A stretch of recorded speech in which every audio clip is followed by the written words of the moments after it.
समाप्त किया। दक्ष अपनी माँ के साथ अपने आंगन की ओर चला गया। उसके पीछे जू और मेई भी थे। जाओ आराम करो माँ, जहाँ तक मैंने सुना है तुमने पिछले कुछ सालों में ठीक से आराम नहीं किया है, दक्ष ने कहा जब वह पल्लवी के साथ उसके आंगन के पास पहुंचा। मुझे आराम की जरूरत नहीं है, मेरा बच्चा इतने लंबे समय के बाद ठीक हो गया है, मैं उसके साथ अधिक समय बिताना चाहती हूँ, पल्लवी ने अपने चेहरे पर एक खूबसूरत मुस्कान के साथ कहा। नहीं, तुम्हें आराम करने की जरूरत है, मैं गायब नहीं होने जा रहा हूँ, मैं यहाँ अपने आंगन में रहूंगा ताकि तुम जब चाहो मुझे ढूंढ सको, दक्ष ने मुस्कुराते हुए कहा। लेकिन वो कुछ कहना चाहती थी लेकिन दक्ष ने उसे बीच में रोक दिया। कोई परंतु नहीं, अब आराम करो, हमारे पास बात करने के लिए आगे एक लंबा जीवन है, दक्ष ने मुस्कुराते हुए कहा। ठीक है, वह उदास होकर अपने आंगन की ओर चली गई। जू, मेई, वह अचानक पीछे मुड़ी और पुकारने लगी। हाँ मैडम, उन दोनों ने जवाब दिया और वे जल्दी से उसकी ओर चल पड़े। वह उन्हें अपने दरवाजे की ओर ले आई और उसने उनके और दक्ष के बीच एक लंबी दूरी बना दी। वह तुमसे पिछले 3 सालों में हुई घटनाओं के बारे में बताने के लिए कह सकता है, उसे यह मत बताना कि 3 साल पहले उसके साथ क्या हुआ था, वो फुसफुसाते हुए बोली और उनके करीब पहुंच गई। मिस से जुड़ी बात के बारे में, जू ने धीमी आवाज में पूछा। हाँ, मैं बस तुम्हें बता रही हूँ, उससे यह बात मत कहना, वो उसके बारे में नहीं जानता था और यह बेहतर है कि वह न जाने क्या हुआ और अज्ञानता में अपना जीवन जिए। उसने धीमी आवाज में फुसफुसाते हुए दक्ष की ओर देखा जो दूर खड़ा होकर दृश्यों को देख रहा था। ठीक है मैडम, दोनों ने एक साथ सिर हिलाकर कहा। अब तुम जा सकती हो, उसके साथ रहो और उसकी उचित देखभाल करो, उसने कहा और दरवाजा खोलकर अपने कमरे में चली गई। जू और मेई दोनों वापस दक्ष की ओर चल पड़े। माँ क्या बात कर रही थी? दक्ष ने हल्की मुस्कान के साथ पूछा। ओह कुछ नहीं, बस कुछ छोटी मोटी बातें हैं, जू ने सीधे चेहरे से कहा। ओह ठीक है, तो फिर चलो, दक्ष ने कहा और अपने आंगन की ओर चलने लगा। ये कौन है जिसके बारे में वे बात कर रहे थे? और 3 साल पहले क्या हुआ था? मुझे याद है कि उसने एक बार पहले भी इस नाम का उल्लेख किया था, दक्ष ने आश्चर्य जताते हुए चलते हुए कहा। हालांकि पल्लवी ने उसके बीच एक लंबी दूरी बना ली थी, फिर भी दक्ष उसकी फुसफुसाहट को स्पष्ट रूप से सुन पा रहा था। दक्ष ने देखा था कि जब से उसने अपनी मार्शल आत्मा बनाई है, तब से उसकी इंद्रियां पहले से बेहतर हो गई है। वह ऐसी चीजें सुन पा रहा था जो उसे सामान्य रूप से नहीं सुननी चाहिए। उसे आश्चर्य हुआ कि इसका कारण क्या था। वह अपनी माँ को के बारे में बात करते हुए सुन रहा था और पूरे रास्ते उसके बारे में सोचने से खुद को रोक नहीं पाया। दक्ष अंततः अपने आंगन में पहुंच गया और उसमें प्रवेश किया। उसके पीछे जू और मेई भी थे। वो कुर्सी पर बैठ गया और जू और मेई को अपने सामने की कुर्सियों पर बैठने को कहा। वे तुरंत बैठ गए। तो मुझे बताओ कि पिछले 3 सालों में मैंने कौन सी बड़ी चीजें मिस की? शुरुआत से शुरू करो, दक्ष ने मुस्कुराते हुए उनकी ओर देखते हुए कहा। पिछले 3 सालों में बहुत कुछ हुआ है गुरुजी, मैं सबसे पहले अपने परिवार से शुरुआत करूंगी। सर्वोच्च बुजुर्ग लॉन्ग हुआ का सबसे बड़ा बेटा 3 साल पहले लापता हो गया था जब वह उत्तरी ब्लैक फॉरेस्ट में गया था। सर्वोच्च बुजुर्ग खुद सुराग खोजने और चारों ओर पूछताछ करने के लिए जंगल में गए, लेकिन उन्हें लॉन्ग सू कहीं नहीं मिला। लोगों ने उसे उत्तरी ब्लैक फॉरेस्ट में प्रवेश करते देखा, लेकिन किसी ने उसे बाहर निकलते नहीं देखा। यहाँ तक कि उसके गाड़ी चालक ने भी कहा कि लॉन्ग सू कभी बाहर नहीं आया। जू ने लॉन्ग चेन को देखते हुए कहा। इसके अलावा युवा मास्टर के रहस्यमय कोमा में जाने की खबर पूरे शहर में फैल गई। परिवार ने आपको ठीक करने के लिए सभी प्रसिद्ध चिकित्सकों को बुलाया, लेकिन उनमें से कोई भी सफल नहीं हुआ। परिवार ने आपको जगाने के लिए इलाज खोजने वाले किसी व्यक्ति के लिए इनाम भी घोषित किया, लेकिन इसका कोई असर नहीं हुआ, जू ने आगे कहा।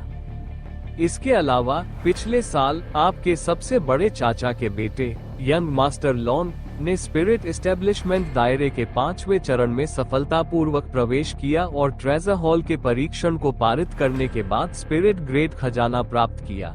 आपके सबसे बड़े चाचा चाहते थे कि उन्हें वर्तमान पीढ़ी में यह उपलब्धि हासिल करने वाले कबीले में सबसे कम उम्र का नाम दिया जाए, लेकिन कुलपति ने बिना कोई कारण बताए उन्हें मना कर दिया।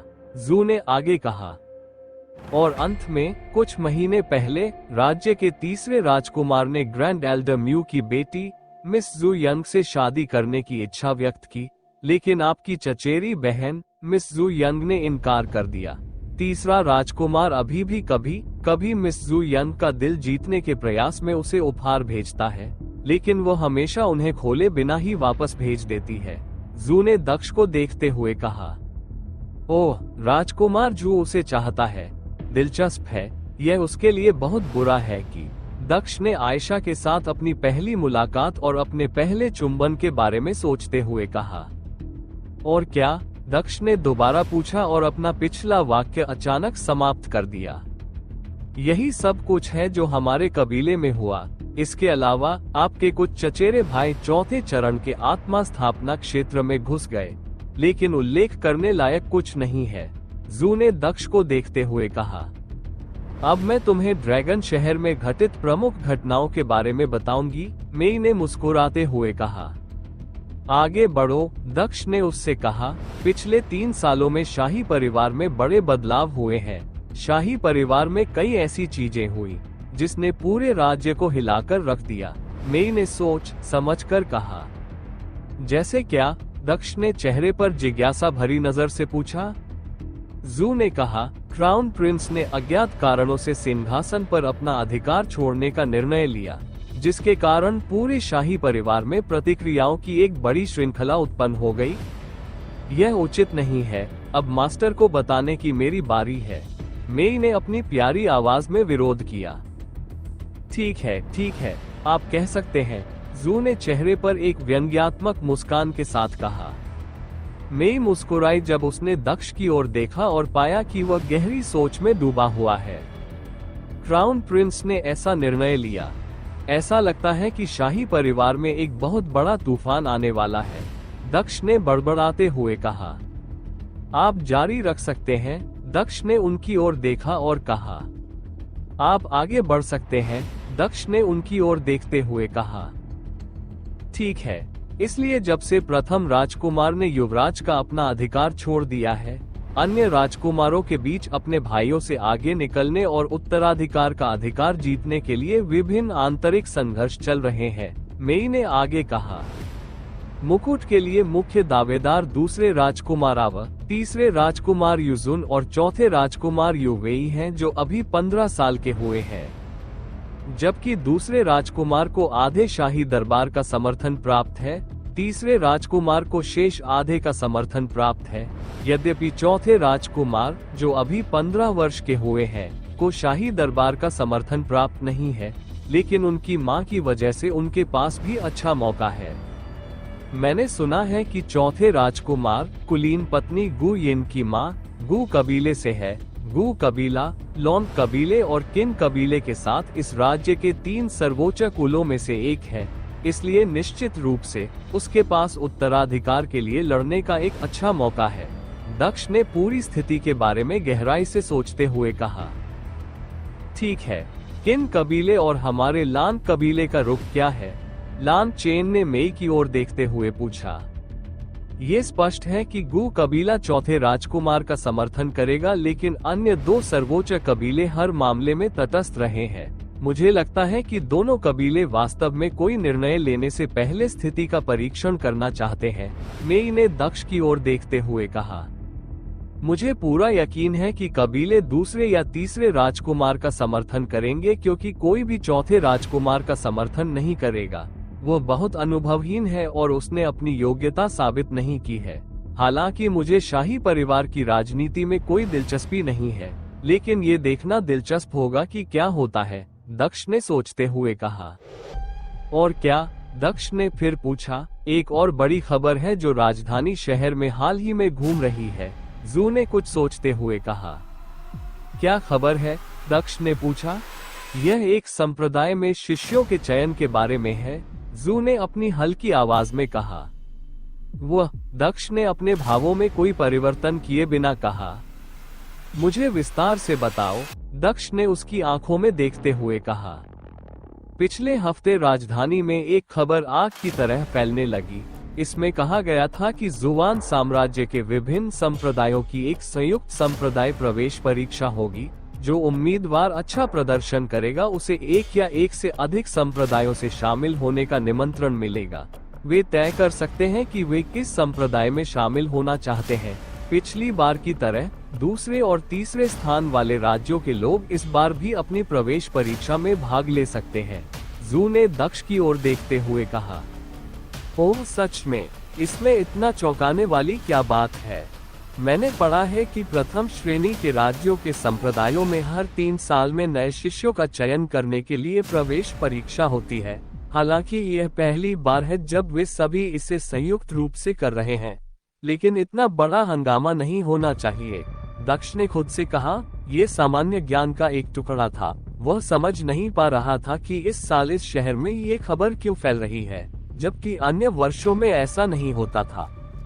दक्ष जानता था कि इस दुनिया में राज्य 3 श्रेणियों में विभाजित है। प्रथम श्रेणी के राज्य, द्वितीय श्रेणी के राज्य और तृतीय श्रेणी के राज्य। उसने पढ़ा था कि यदि किसी राज्य में कोई पृथ्वी क्षेत्र साधक न हो तो उसे तृतीय श्रेणी का राज्य माना जाता था, जबकि द्वितीय श्रेणी का राज्य वह होता था जिसमें कम से कम एक पृथ्वी क्षेत्र साधक रहता था। प्रथम श्रेणी के राज्यों को सबसे शक्तिशाली राज्य माना जाता था क्योंकि उनमें 10 से अधिक पृथ्वी क्षेत्र साधक रहते थे और उनकी धरती पर कई संप्रदाय स्थापित थे। शुई को दूसरे दर्जे का राज्य माना जाता था क्योंकि इसमें पृथ्वी क्षेत्र के साधक थे और लॉन्ग चेन के दादा उनमें से एक थे। ये केवल संप्रदाय प्रवेश परीक्षा के कारण नहीं है, यह इसके साथ जुड़ी अन्य खबरों के कारण है। मेई ने अपनी बहन की ओर देखते हुए कहा। वह क्या है? दक्ष ने मेई से पूछा। एक अफवाह है कि जुवान साम्राज्य के पृथ्वी क्षेत्र के साधकों में से एक की बेटी को कई साल पहले एक साम्राज्य से एक सर्वोच्च संप्रदाय के शिष्य के रूप में चुना गया था। चूंकि उसके पिता जुवान साम्राज्य के एक संप्रदाय के एक बुजुर्ग हैं, इसलिए उन्होंने उसे प्रवेश परीक्षा देखने और परिवार से मिलने के लिए आमंत्रित किया। मुझे नहीं पता कि यह कैसे। तो दोस्तों, आखिर कहानी में आगे क्या होगा, यह जानने के लिए नॉवेल ऑफ किंग चैनल को सब्सक्राइब करें। और अगर कहानी आप सभी को पसंद आए तो वीडियो को लाइक, कमेंट और शेयर जरूर करें। आपके एक कमेंट और लाइक से हमें स्टोरी वीडियो बनाने के लिए मोटिवेट मिलता है। धन्यवाद। लेकिन हर कोई जानता है कि वह इस साल की संप्रदाय प्रवेश परीक्षा देखेगी और सर्वोच्च संप्रदाय से अपनी वरिष्ठ बहन के साथ आएगी, मेई ने समझाया। सर्वोच्च संप्रदाय, आकाश क्षेत्र साधक। दक्ष गहरे विचारों में डूब गया। दिलचस्प है, इसलिए लोग उत्साहित हैं क्योंकि उन्हें लगता है कि अगर उनका प्रदर्शन अच्छा रहा तो उनके पास सर्वोच्च संप्रदाय की लड़कियों का ध्यान आकर्षित करने और उनके संप्रदाय में शामिल होने का मौका होगा। दक्ष ने मुस्कुराते हुए कहा। बिल्कुल, विभिन्न कुलों के कई प्रतिभाशाली लोग चयनित होने के बेहतर अवसर के लिए अपनी साधना बढ़ाने के लिए कड़ी मेहनत कर रहे हैं, मेई ने मुस्कुराते हुए कहा। बेवकूफ, क्या वे सचमुच सोचते हैं कि वे 2 लड़कियों की सिफारिश के माध्यम से एक सर्वोच्च संप्रदाय में प्रवेश कर सकते हैं? दक्ष ने नाकभान सिकोड़ी। वे सामान्य लड़कियां नहीं हैं गुरु। मैंने सुना है कि वह लड़की और उसकी वरिष्ठ बहन उस सर्वोच्च संप्रदाय के सर्वोच्च बुजुर्ग की निजी शिष्या है। जू ने दक्ष को बीच में ही टोकते हुए कहा। दक्ष की भौहें ऊपर उठ गईं और वह चौंक गया। जुवान राज्य की एक लड़की किसी ऐसे व्यक्ति की निजी शिष्या बन गई जो संभवतः आकाशीय क्षेत्र में है। वह वाकई बहुत प्रतिभाशाली होगी। मुझे आश्चर्य है कि यह कैसे हुआ। जो भी हो, इसका मुझसे कोई लेना देना नहीं है। दक्ष मुस्कुराया। क्या आप प्रवेश परीक्षा में शामिल होने नहीं जा रहे हैं मास्टर? जू ने पूछा जैसे ही उसने उसे सुना। परीक्षा के लिए अभी 3 महीने बाकी है। परीक्षा के लिए ये बहुत लंबा समय है। यात्रा में लगभग 15 दिन लगेंगे, इसलिए मेरे पास इसके बारे में सोचने के लिए बहुत समय है। अगर मेरा मूड हुआ तो शायद मैं इसे देखने जाऊं। क्या परीक्षा में भाग लेने के लिए मानदंड पिछले वर्षों की तरह ही है? दक्ष ने मुस्कुराते हुए कहा। हाँ, गुरुजी, व्यक्ति की आयु 18 वर्ष से अधिक नहीं होनी चाहिए और उसे आत्मा स्थापना क्षेत्र के 5वें चरण तक पहुंचना चाहिए। जू ने दक्ष को उत्तर दिया। क्या कुछ और भी हुआ है? दक्ष ने फिर पूछा। नहीं, कोई नहीं मास्टर, दोनों ने एक दूसरे की तरफ देखते हुए जवाब दिया। ओह, लेकिन तुमने ये तो नहीं बताया कि ने क्या किया, है ना? दक्ष ने चेहरे पर मुस्कान लाते हुए पूछा और दोनों लड़कियों को चौंका दिया। मास्टर, आपको इसके बारे में कैसे पता? मेई ने घबराए हुए भाव से पूछा। कोई बात नहीं, मुझे पूरी बात बताओ, दक्ष ने उन दोनों की ओर देखते हुए कहा। कोई बात नहीं, मुझे से जुड़ी पूरी बात बताओ, दक्ष ने उन दोनों की तरफ देखते हुए कहा। हम आपको नहीं बता सकते मास्टर, हमने मैडम से वादा किया था कि हम कुछ नहीं कहेंगे, मुझे बहुत खेद है, जू ने चेहरे पर चिंता भरी नजर के साथ कहा। तुम? दक्ष ने मेई की ओर नजर घुमाते हुए पूछा। मैं भी अपना वादा निभाऊंगी गुरु, यह आपके भले के लिए है, ये बेहतर है कि आपको इसके बारे में पता न चले, मेई ने नीचे देखते हुए कहा। तो तुम दोनों मेरे आदेशों का पालन नहीं कर रहे हो? दक्ष खड़ा हुआ और उसने उन दोनों को देखा। वो उनकी ओर चलने लगा और कुछ ही कदम चलने के बाद वो उनके पास खड़ा हो गया। बैठे रहो, दक्ष ने आदेश दिया। जब उसने उन्हें उठते देखा, वे दोनों फिर से बैठ गए। वो जू और मेई के सामने घुटनों के बल बैठ गया। क्या तुम सच में मुझसे कुछ छुपाओगी? दक्ष ने मेई की आंखों में सीधे देखा और अपना चेहरा उसके करीब लाकर पूछा। मेई हकलाते हुए सोचने लगी कि उसे क्या करना चाहिए। तुम्हें लगता है कि मैं इतना कमजोर हूँ कि मैं एक खबर भी नहीं संभाल सकता? उसने अपना ध्यान बदला और जू को देखते हुए कहा। दक्ष तुरंत उठ खड़ा हुआ और अपने बेडरूम की ओर चलने लगा। अगर तुम मुझे नहीं बता सकते तो कोई बात नहीं, तुम दोनों अब जा सकते हो, दक्ष ने निराश स्वर में कहा और बिना पीछे देखे अपने कमरे की ओर चल दिया। रुको गुरु, मैं तुम्हें बताती हूँ, मेई ने दक्ष को रोकते हुए कहा। बहन, उसने जू की ओर देखा जिसने सहमति में सिर हिलाया। दक्ष पीछे मुड़ा और अपनी कुर्सी पर बैठ गया। आगे बढ़ो, दक्ष ने कहा। ये सब 3 साल पहले हुआ था जब 2 लड़कियां अमर युवतियों की तरह आत्मिक जानवरों पर उड़ती हुई आईं। एक जो 13-14 साल की लग रही थी, जबकि दूसरी थोड़ी बड़ी लग रही थी और उसके चारों ओर अधिक परिपक्व आभा थी। चूंकि तुम कोमा में चले गए थे और मैडम तुम्हारी देखभाल कर रही थी, इसलिए अन्य बुजुर्गों ने उनका स्वागत किया। छोटी लड़की ने कहा कि उसका नाम है और उसने कुलपति और मैडम से मिलने के लिए कहा। मेई ने दक्ष को पूरी कहानी बतानी शुरू की। जब कुलपति और मैडम बाहर आ गए तो सिस्टर को आपकी देखभाल के लिए आपके पास छोड़ दिया गया, जबकि मैं मैडम के साथ थी और मैंने जो कुछ भी हुआ उसे देखा, मेई ने धीमी आवाज में कहा। छोटी लड़की जाहिर तौर पर आपकी मंगेतर थी और वो सगाई रद्द करने के लिए यहाँ आई थी, मेई ने कहा और बीच में दक्ष की ओर देखा। क्या मुझे कब से मंगेतर मिल गया? दक्ष के चेहरे के हाव भाव बदल गए क्योंकि वो सुनी हुई बातों से हैरान हो गया। मुझे अंदरूनी विवरण नहीं पता, लेकिन उसके आग्रह के बाद कुलपति और आपकी मां ने सगाई रद्द कर दी थी।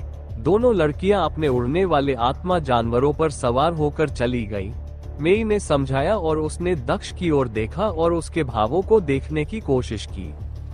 बस इतना ही, ये पूरा मामला इसी बारे में था।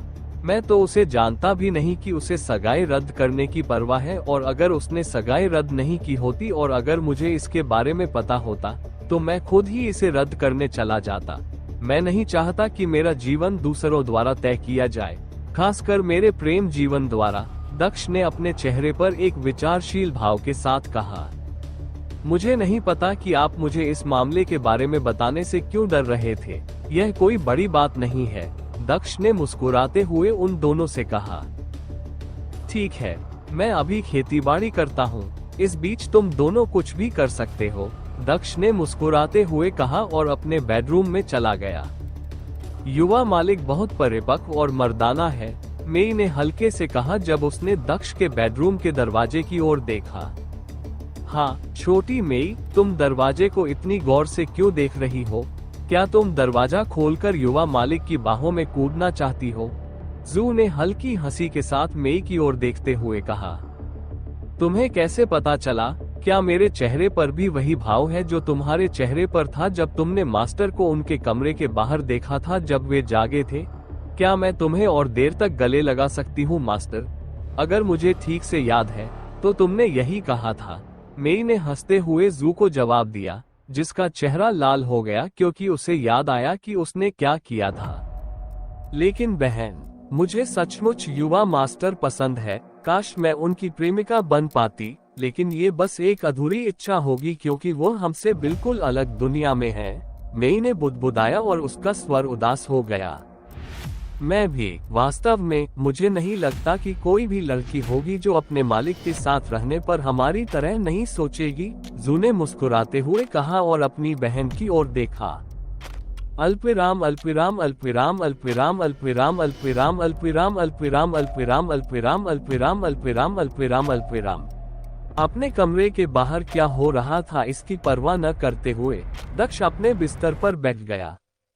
दक्ष ने अपनी अंगूठी से अंडा निकाला और असली दुनिया में वापस आने के बाद उसमें आए बदलावों को देखना शुरू किया। दक्ष ने देखा कि उस पर बने पैटर्न पहले से थोड़े चमकीले थे और उसका सुनहरा रंग और भी ज्यादा उभर कर आ रहा था। दक्ष ने अंडे पर हाथ रखा और उसे अपनी क्यूई खिलाना शुरू कर दिया। वह महसूस कर सकता था कि इस अंडे की भूख पहले से ज्यादा बढ़ गई थी क्योंकि यह पहले से ज्यादा तेजी से उसकी क्यूई सोख रहा था और ऐसा पहले से ज्यादा समय तक कर रहा था। जितना तुम्हें चाहिए उतना ले लो छोटे दोस्त, दक्ष ने क्यूई की आपूर्ति जारी रखते हुए कहा। आधे घंटे के बाद अंडे का अवशोषण बंद हो गया और वो सामान्य हो गया।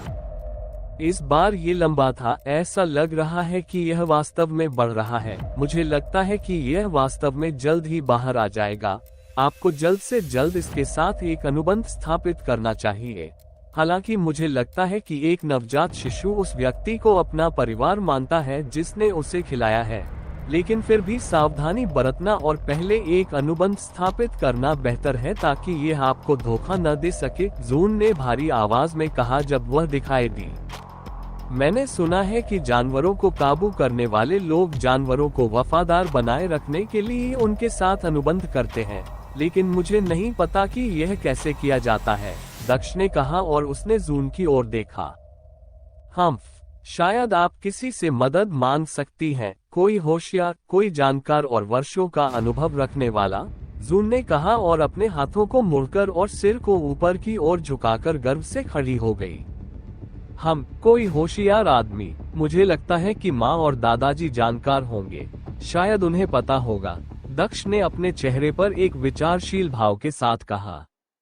इस बात की कोई संभावना नहीं है कि वे जानवरों को वश में करने की अनुबंध विधि के बारे में जानते होंगे, क्योंकि जो लोग ऐसी विधि जानते हैं वे सभी जानवर वश में करने वाले हैं जिनके पास जानवर है। ध्यान से सोचो, तुम्हें कोई होशियार व्यक्ति अवश्य पता होगा जिससे तुम मदद मांग सकते हो, जैसे कोई जो तुम्हारा करीबी हो, झुन ने फिर मुस्कुराते हुए कहा।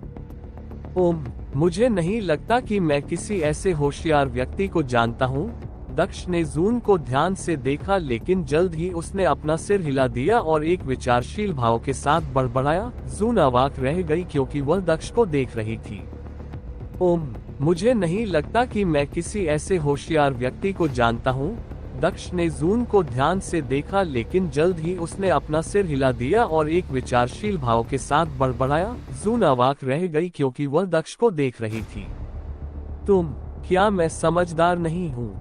क्या तुम मुझे बेवकूफ कह रहे हो? झुन ने गुस्से से भरी आवाज में कहा और उसका चेहरा लाल हो गया। ओह हाँ, मैं तुम्हारे बारे में पूरी तरह से भूल गया था। तुम सबसे बुद्धिमान व्यक्ति हो जिन्हें मैं जानता हूँ, दक्ष ने कहा जैसे कि उसे एहसास हो गया हो। जुन ने चेहरे पर गर्व भरी नजर के साथ सिर हिलाया। क्या तुम मेरी मदद कर सकते हो? दक्ष ने जून को देखते हुए पूछा। चूंकि आप मेरी महानता के बारे में जानते हैं और इतनी ईमानदारी से पूछ रहे हैं, मैं आपकी मदद करूंगा, बस जैसा मैं कहूं वैसा करो, जून ने चेहरे पर हल्की मुस्कान के साथ कहा। अपनी एक उंगली को हल्के से काट लो या पिन से चुभो दो ताकि उसमें से रक्त निकले, क्योंकि तुम्हें अपने रक्त से अंडे पर एक चिन्ह बनाना है, जून ने दक्ष से कहा। जून ने अपनी उंगली से दक्ष के माथे को छुआ। जैसे ही दक्ष के दिमाग में एक अजीब प्रतीक की छवि उभरी।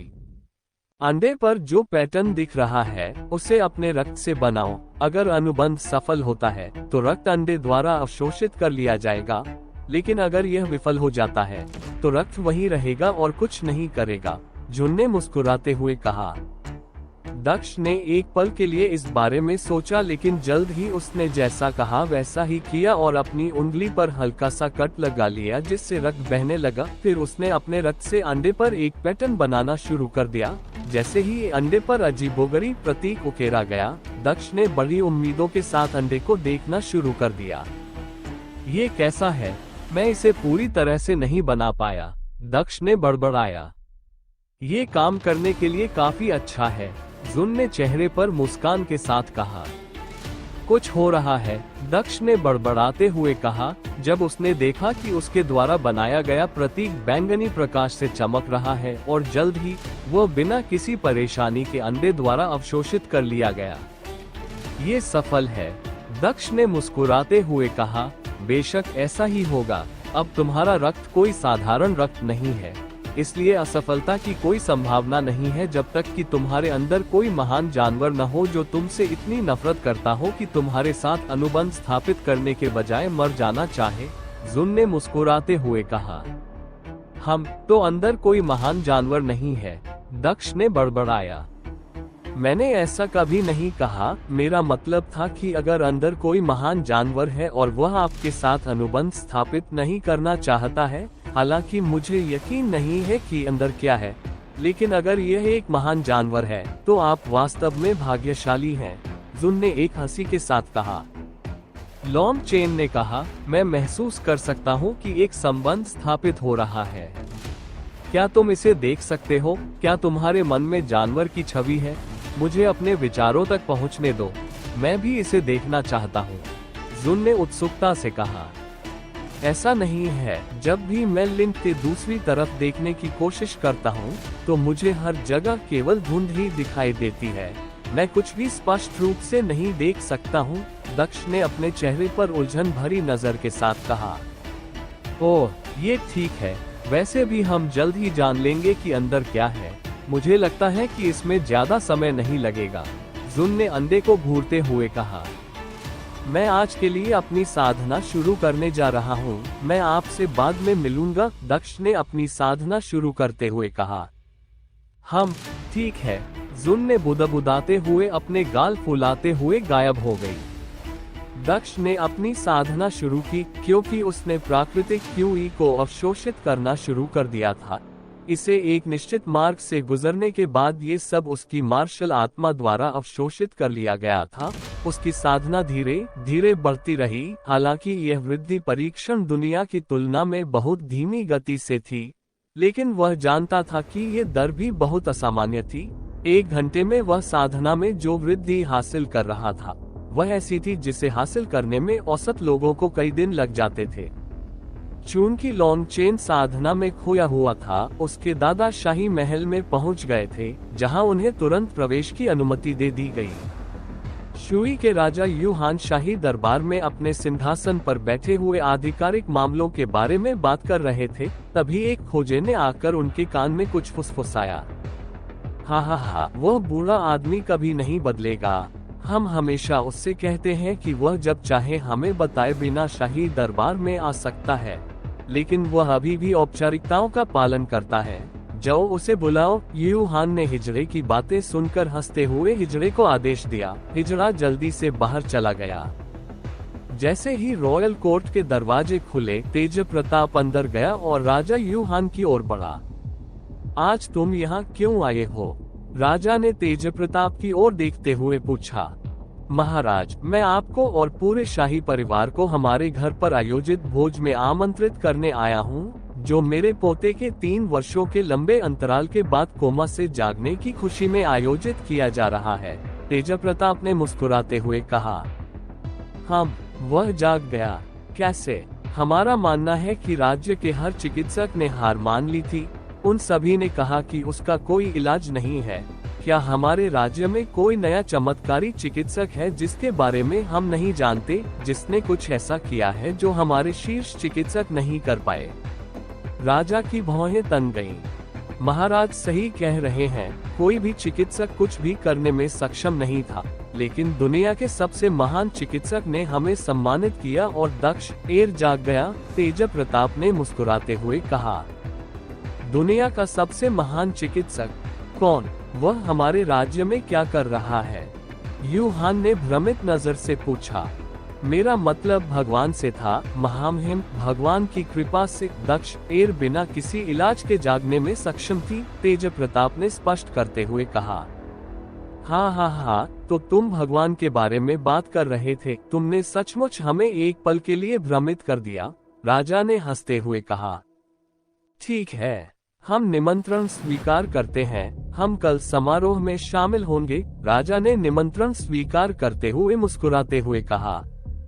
तेज प्रताप ने चारों ओर देखा और दरबार के सदस्यों को भी आमंत्रित किया।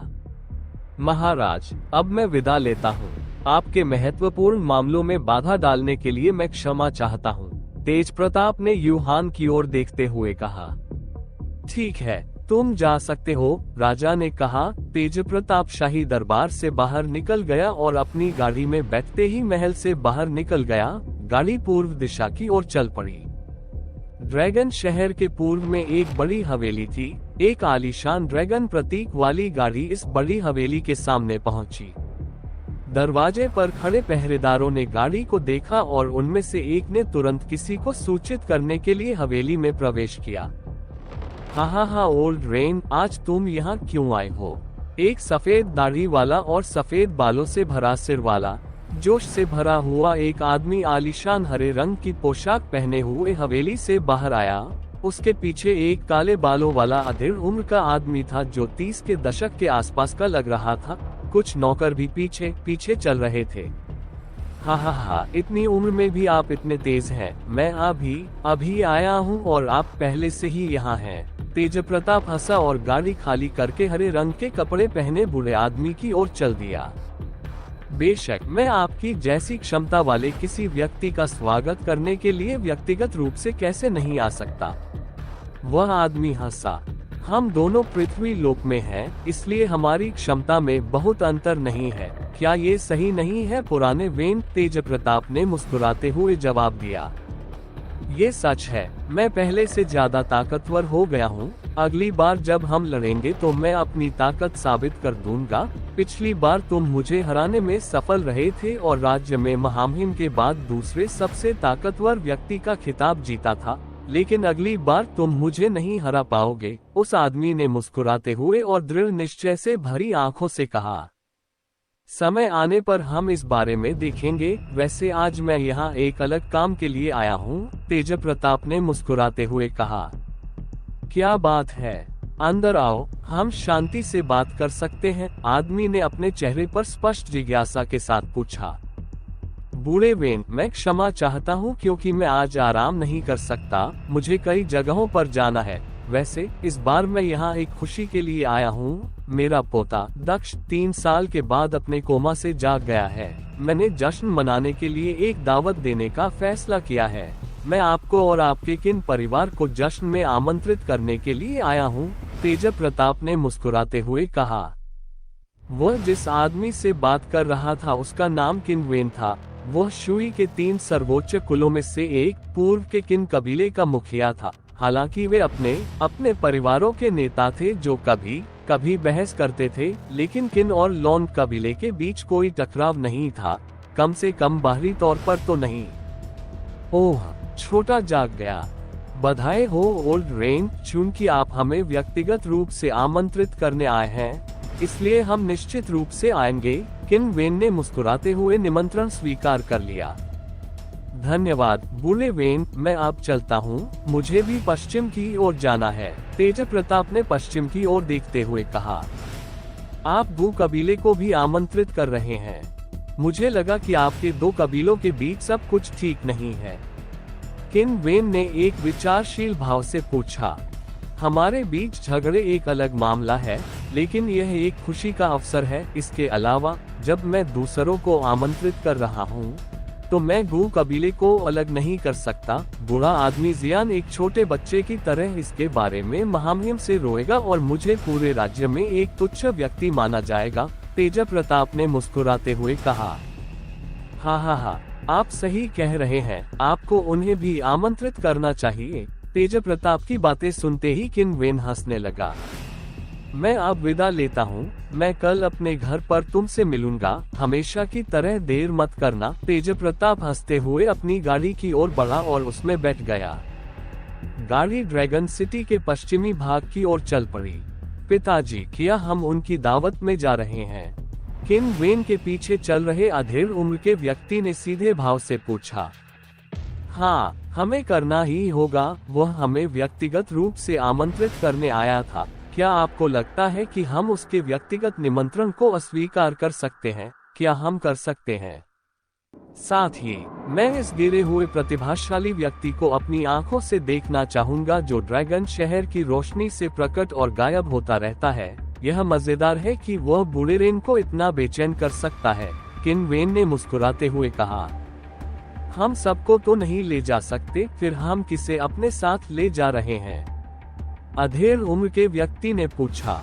अपनी पत्नी और बेटी को साथ ले आओ, हम 4 लोग जाएंगे। किन वेन ने मुस्कुराते हुए जवाब दिया। ठीक है, मैं उन्हें सूचित कर दूंगा, आदमी ने कहा और हवेली के अंदर वापस चला गया। किन वेन ने भी जल्द ही उसका अनुसरण किया और अंदर प्रवेश किया।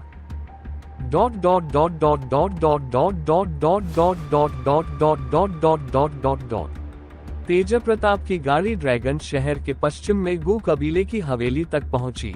ये हवेली लॉन्ग और किन कबीले की हवेली जितनी ही बड़ी थी। तेज प्रताप गाड़ी से बाहर आया और उसने देखा कि एक काले बालों वाला आदमी हवेली से बाहर आ रहा है।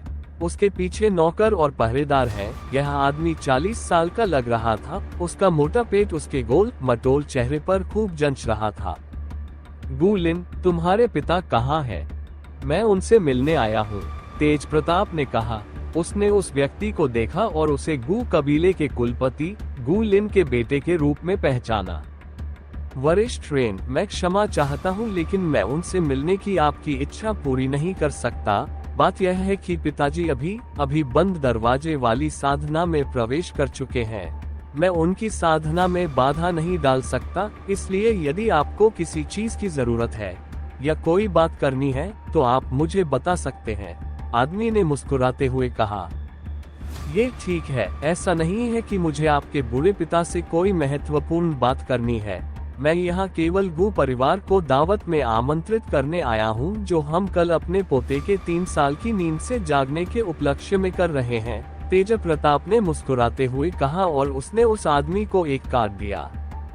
आमंत्रण के लिए धन्यवाद, हम किसी को इसमें शामिल होने के लिए भेजेंगे, आदमी ने मुस्कुराते हुए कहा। जो भी तुम्हें ठीक लगे, अब मैं विदा लेता हूँ।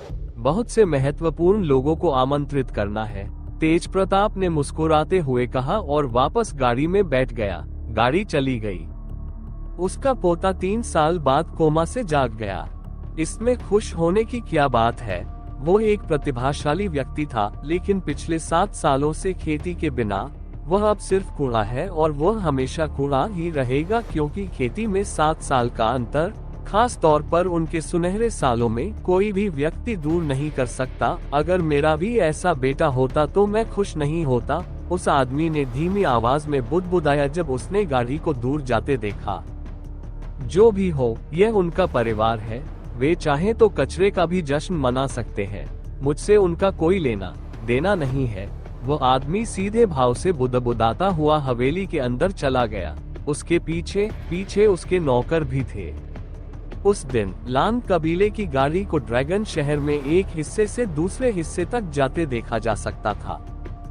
दक्ष अपने कमरे में साधना कर रहा था, तभी दस्तक सुनाई दी।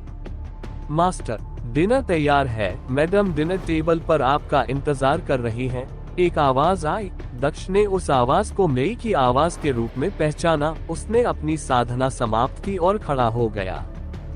रात हो चुकी है। साधना के दौरान समय बहुत तेजी से बीत गया। मैं पहले ही महसूस कर सकता हूँ कि सफलता निकट है। मैंने पहले ही परीक्षण दुनिया में स्वर्ण कोर क्षेत्र के 8वें चरण के शिखर को प्राप्त कर लिया है। जल्द ही मैं स्वर्ण कोर क्षेत्र के 9वें चरण में पहुंच जाऊंगा। जब मैं पृथ्वी क्षेत्र में पहुंचूंगा तो दादाजी बहुत आश्चर्यचकित होंगे यदि उस समय उन्हें पता चले कि मैं उनके समान ही साधना क्षेत्र में हूँ। दक्ष ने मुस्कुराते हुए दरवाजे की ओर चलते हुए कहा। दक्ष ने दरवाजा खोला और देखा कि मेई बाहर खड़ी है। उसने हल्के नीले रंग की ड्रेस पहनी। तो दोस्तों, आखिर कहानी में आगे क्या होगा, यह जानने के लिए नॉवेल ऑफ किंग चैनल को सब्सक्राइब करें। और अगर कहानी आप सभी को पसंद आए तो वीडियो को लाइक, कमेंट और शेयर जरूर करें। आपके एक कमेंट और लाइक से हमें स्टोरी वीडियो बनाने के लिए मोटिवेट मिलता है। धन्यवाद। पहनी हुई थी जो उसके शरीर के चारों ओर लिपटी हुई थी, जिससे उसका शरीर और भी ज्यादा उभर कर दिख रहा था। तुम नीले रंग में अच्छी लग रही हो, दक्ष ने मुस्कुराते हुए टिप्पणी की। मेई उसकी बातें सुनकर मुस्कुराए बिना नहीं रह सकी। उसने लाल चेहरे के साथ अपनी नीली पोशाक को देखा। ठीक है, चलो चलते हैं। माँ को ज्यादा देर तक इंतजार नहीं करवा सकते, दक्ष ने मुस्कुराते हुए कहा। वह कमरे से बाहर निकल गया और दरवाजा बंद कर दिया। वैसे तुम्हारी बहन कहाँ है? मैंने कभी एक को दूसरे के बिना नहीं देखा, दक्ष ने मेई का पीछा करते हुए पूछा। अल्पविराम, जब मैं आपको ये बताने आई थी तब बहन मैडम के साथ सामान तैयार कर रही थी। ओह ठीक है, मैंने देखा कि आपके शौचालय में सुबह के स्नान के लिए कोई औषधीय जड़ी बूटियां नहीं बची हैं। मैं सुबह और लाऊंगी, मेई ने पीछे मुड़ते हुए कहा, जैसे उसे कोई महत्वपूर्ण बात याद आ गई हो। ये ठीक है, आप इसे सुबह कर सकते हैं, दक्ष ने मुस्कुराते हुए जवाब दिया। वे जल्द ही पल्लवी के आंगन में पहुंच गए, जहां एक आयताकार मेज रखी हुई थी और उसके चारों ओर कुछ कुर्सियां थीं। पल्लवी एक कुर्सी पर बैठी थी जबकि जू उसके पीछे खड़ी थी। जल्दी करो, खाना ठंडा हो जाएगा, पल्लवी ने अपने चेहरे पर एक खूबसूरत मुस्कान के साथ कहा। जब उसने दक्ष को अंदर आते देखा, दक्ष उसके पास बैठ गया। जू ने व्यंजन परोसना शुरू किया तो प्लेटें पहले से ही उनके सामने रखी हुई थीं। पल्लवी और दक्ष अपने भोजन के दौरान बेतरतीब बातें करते रहे। वैसे के साथ क्या मामला है? मैंने आज कुछ गार्डों को इसके बारे में बात करते हुए सुना। मुझे आपको अभी बता देना चाहिए कि मैं खुद किसी ऐसी लड़की से शादी नहीं करना चाहता जिसे मैं नहीं जानता। वैसे भी कथित टूटी हुई सगाई के बारे में क्या आप मुझे पूरे मामले के बारे में बता सकते हैं? मैं इसके बारे में जानने को उत्सुक हूँ, दक्ष ने उनके खाने के बीच में बड़बड़ाया। यह आप पहले से ही जानते हैं। मैंने सोचा कि यह बेहतर होगा यदि आप इसके बारे में नहीं जानते, लेकिन ऐसा लगता है कि इसे छिपाया नहीं जा सकता है, पल्लवी ने धीमी आवाज में कहा। ये ठीक है माँ, ऐसा नहीं है कि मुझे इसकी परवाह है, मैं बस जिज्ञासावश इसके बारे में जानना चाहता हूँ, दक्ष ने आश्वस्त मुस्कान देते हुए कहा। ये सब तब शुरू हुआ जब तुम पैदा भी नहीं हुए थे। उस समय तुम्हारे पिता की उम्र सिर्फ 18 साल थी और वे पहले ही आत्मा स्थापना क्षेत्र के शिखर पर पहुंच चुके थे। वे ग्लोरियस ब्लॉसम संप्रदाय के संप्रदाय प्रवेश परीक्षा में भाग लेने के लिए जुवान साम्राज्य गए थे। मैंने सुना है कि उनका प्रदर्शन सभी प्रतिभागियों में सबसे अच्छा था। उन्हें आसानी से चुना गया था। चुने गए साधकों में एक और व्यक्ति था जिससे तुम्हारे पिता ने दोस्ती की थी, वह था यू दक्षाओ। वे संप्रदाय में रहे और वहां साधना की। उनकी दोस्ती सालों बीतने के साथ बढ़ती गई। एक दिन वे दोनों नशे में थे जब तुम्हारे पिता और यू दक्षाओ ने एक दूसरे से वादा किया, पल्लवी ने समझाना शुरू किया। क्या वह वादा मेरी सगाई के बारे में था? दक्ष ने पूछा। कुछ हद तक उन्होंने एक दूसरे से वादा किया कि जैसे वे भाई हैं, अगर उन दोनों का बेटा हुआ तो वे भी भाई माने जाएंगे और अगर एक का बेटा हुआ और दूसरे का बेटी हुई तो उन्हें सगाई माना जाएगा और सही उम्र होने पर उनकी शादी कर दी जाएगी, पल्लवी ने अपने चेहरे पर कई भाव स्पष्ट करते हुए कहा। जब आपके पिता 23 साल के थे तो उन्होंने किसी कारण से संप्रदाय छोड़ दिया। हालांकि उन्होंने मुझे कभी कारण नहीं बताया। मैंने सुना है कि उन्हें उस संप्रदाय के एक बुजुर्ग से कुछ परेशानी थी, इसलिए उन्होंने छोड़ दिया। वैसे भी छोड़ने के बाद भी आपके पिता कभी कभी अपने दोस्त से मिलने के लिए जुबान साम्राज्य जाते रहे, और आपके जन्म के ठीक बाद आपकी सगाई युद्धक्षाओं की बेटी से हुई, जो उस समय सिर्फ 2 साल की थी। ये वादा किया गया था कि जब आप 18 साल के हो जाएंगे तो आप दोनों की शादी हो जाएगी। पल्लवी ने आगे कहा, तुम्हारे कोमा में जाने के कुछ दिनों बाद जिस लड़की से तुम्हारी सगाई हुई थी वही यहाँ आ गई। शायद उसे अभी अपनी शादी के बारे में पता चला हो या कोई और कारण हो, लेकिन वह सगाई रद्द करना चाहती थी। हालांकि ये तुम्हारे पिता ने वादा किया था, लेकिन मैं किसी लड़की को मजबूर नहीं करना चाहता था, इसलिए मैंने उसकी बात मान ली। पल्लवी ने चेहरे पर उदास मुस्कान के साथ कहा, कोई बात नहीं माँ, आपको इसके बारे में चिंता करने की जरूरत नहीं है, मैं भी आपको यही सुझाव देता। दक्ष ने मुस्कुराते हुए कहा, खाने के लिए धन्यवाद, मैं अब वापस जा रहा हूँ। दक्ष ने खड़े होते हुए कहा, ठीक है, शुभ रात्रि, पल्लवी ने कहा और अपनी आंखों में प्यार के साथ दक्ष को देखा। दक्ष उसके आंगन से वापस अपने आंगन में चला गया। अपने कमरे में पहुंचकर उसने अपने कपड़े बदले और अधिक आरामदायक कपड़े पहनकर बिस्तर पर लेट गया। मुझे बिल्कुल भी नींद नहीं आ रही है। हाँ, मैं तकनीकी रूप से 3 साल से अधिक समय से सो रहा हूँ, अब मुझे नींद कैसे आ सकती है? दक्ष ने हंसते हुए कहा कि उसे नींद नहीं आ रही थी।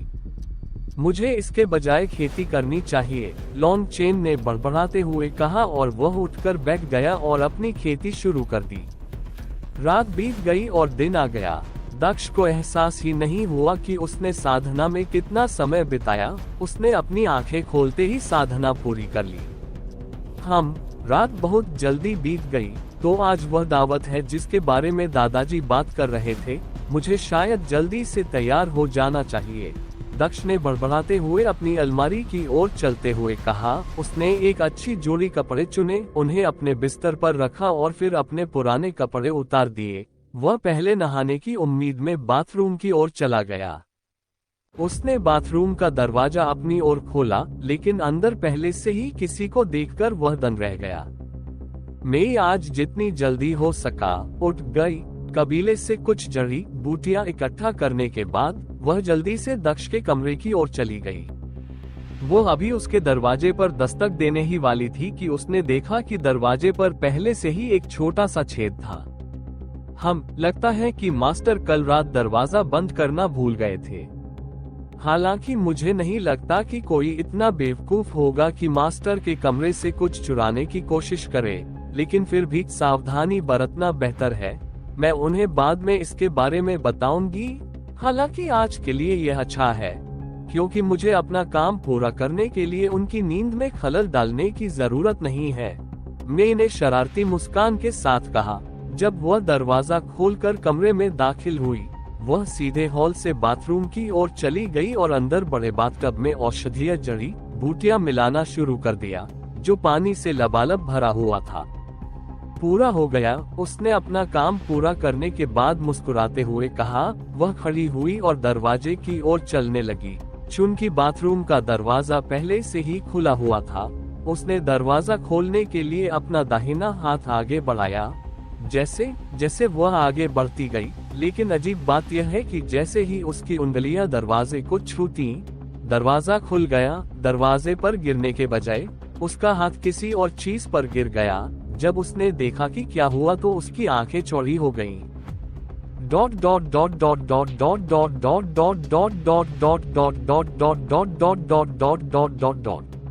दक्ष ने दरवाजा खोला, लेकिन देखा कि एक पतला हाथ उसकी ओर आ रहा है जो उसके नंगे सीने पर आ गया। वह अचंभित रह गया जब उसने देखा कि मई उसके सामने खड़ी है। उसका कोमल हाथ उसकी सीना पर रखा हुआ था। दक्ष ने उसे देखा केवल ये देखने के लिए कि उसका मुंह खुला हुआ था, जबकि आंखें नीचे की ओर देख रही थीं। उसने भी नीचे देखा, लेकिन पाया कि वह उसके छोटे से लड़के को घूर रही थी। उसे शर्मिंदगी महसूस होने लगी, लेकिन उसने इसे बाहर नहीं दिखाया। वह अपनी आंखें बंद करना चाहता था, लेकिन उसने आत्मविश्वास से भरा अभिनय करने का नाटक किया और वहीं खड़ा रहा। उसे यह स्थिति अजीब और रोमांचक दोनों ही लग रही थी। उसके सीने पर उसके कोमल हाथ और उसका ध्यान उसके छोटे चेन पर था। उसे एहसास हुआ कि कुछ गड़बड़ होने वाली है। उसने इसे नियंत्रित करने की कोशिश की, लेकिन नहीं कर सका। उसका छोटा लड़का तब तक बड़ा होता रहा जब तक कि वह पहाड़ की तरह ऊंचा नहीं हो गया। ये बढ़ गया। मैं मदद नहीं कर सकी, लेकिन बड़बड़ाते हुए उसने इसे एक अचंभे में देखा। हाँ, कभी कभी खूबसूरत महिलाओं की मौजूदगी में ऐसा होता है। अगर कोई इसे छू ले तो यह और भी बड़ा हो जाएगा। दक्ष अपने चेहरे पर एक व्यंग्यात्मक मुस्कान के साथ टिप्पणी करने से खुद को रोक नहीं सका। मेई ने ऊपर की ओर देखा। उसकी आंखें दक्ष की आंखों से मिली और उसका चेहरा और भी लाल हो गया। उसने अपनी आंखें बाएं और दाएं घुमाकर रास्ता ढूंढने की कोशिश की जिससे वह बाहर निकल सके, लेकिन उसे कोई सफलता नहीं मिली। दक्ष खुले स्थान के सामने खड़ा था। उसके पास भागने का कोई और रास्ता नहीं था। उस समय भी वो खुद को रोक नहीं सकी और उसने दक्ष की खड़ी तलवार पर एक नजर डाली। अगर तुम चाहो तो अच्छी तरह से देख सकती हो, दक्ष ने बुदबुदाते हुए कहा और अधिक आत्मविश्वास से भरा दिखने की कोशिश की। लेकिन जब मेई ने वास्तव में उसके प्रस्ताव को स्वीकार कर लिया और अपनी नजरें छिपाए बिना खुले तौर पर उसे देखने लगी, तो वह असमंजस में पड़ गया। ये पहली बार है जब मैं किसी आदमी को बिना कपड़ों के देख रही हूँ। ये मेरी आंखों के सामने बड़ा हो गया। कितना चमत्कारी है, मेई ने लाल चेहरे के साथ मच्छर जैसी आवाज में कहा, जब वो दक्ष के निचले शरीर को देखती रही। ऐसा तब होता है जब मैं यौन उत्तेजित होती हूँ, जो अक्सर मेरे नियंत्रण से बाहर होता है। तुम मुझसे उत्साहित हो? मेई उसकी आंखों में देखते हुए पूछने से खुद को रोक नहीं सकी। कौन नहीं चाहेगा?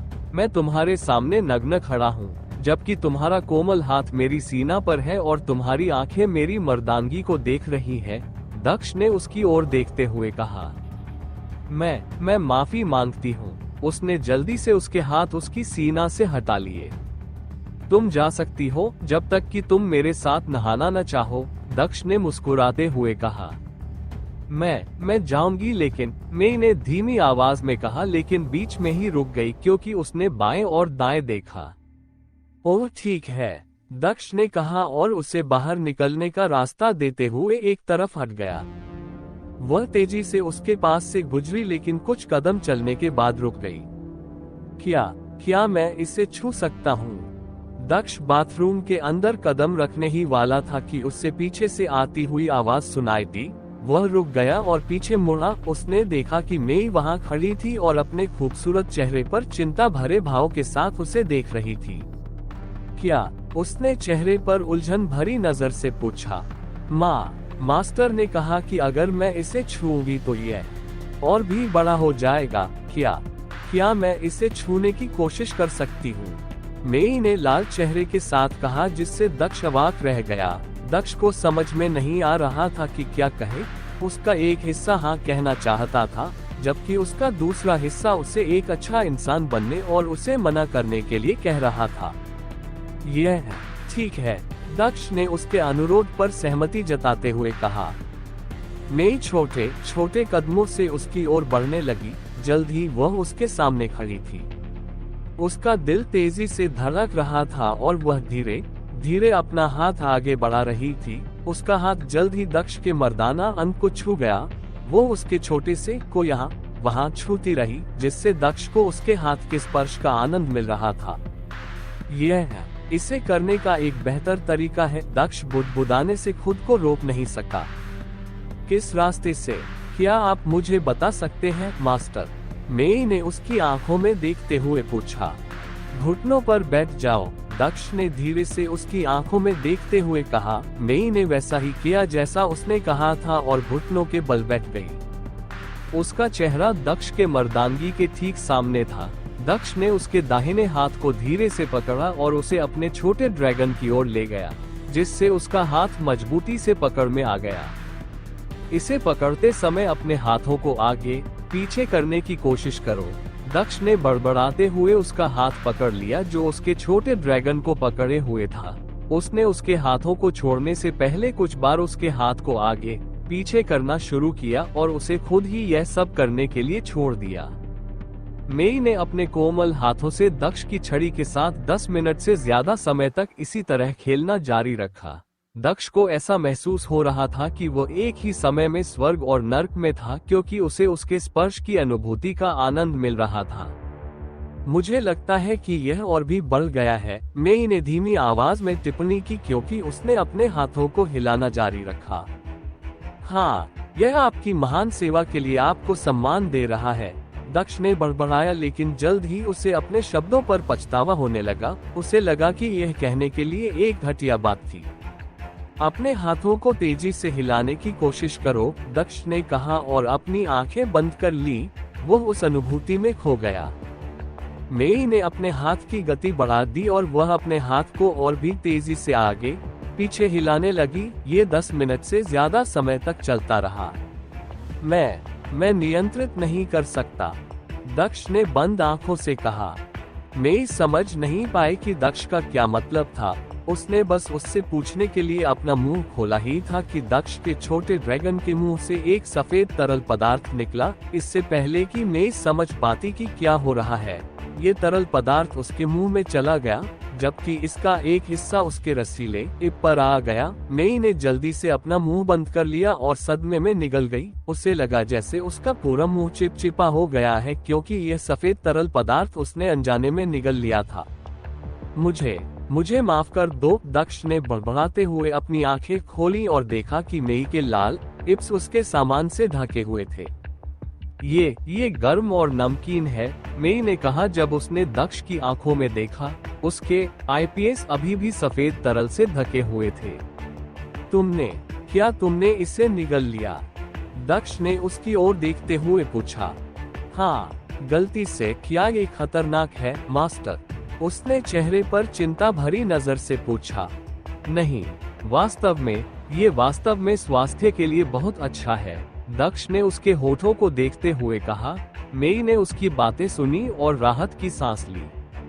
चूंकि यह स्वास्थ्य के लिए अच्छा है, इसलिए मुझे इसे बर्बाद नहीं करना चाहिए। मेई ने बड़बड़ाते हुए अपने होठों को चाटा और बचा हुआ हिस्सा भी निगल लिया। दक्ष पूरे समय अपना मुंह थोड़ा खोलकर उसे देखता रहा। हाँ, क्या तुम्हें भी कुछ चाहिए था? मेई ने चिंतित भाव से दक्ष की ओर देखते हुए पूछा। हाँ, क्या तुम्हें भी कुछ चाहिए था? मेई ने चिंतित भाव से दक्ष की ओर देखते हुए पूछा। मैं नहीं, ये केवल लड़कियों के लिए है। दक्ष अपने चेहरे पर एक अजीब भाव के साथ कुछ बार खांसने से खुद को रोक नहीं सका और फिर उसने मेई को देखते हुए कहा। ओह, मेई मुस्कुराई और उसने फिर से अपना हाथ आगे पीछे करना शुरू कर दिया। ये ठीक है, तुम ऐसा करना बंद कर सकती हो, दक्ष ने मेई से कहा।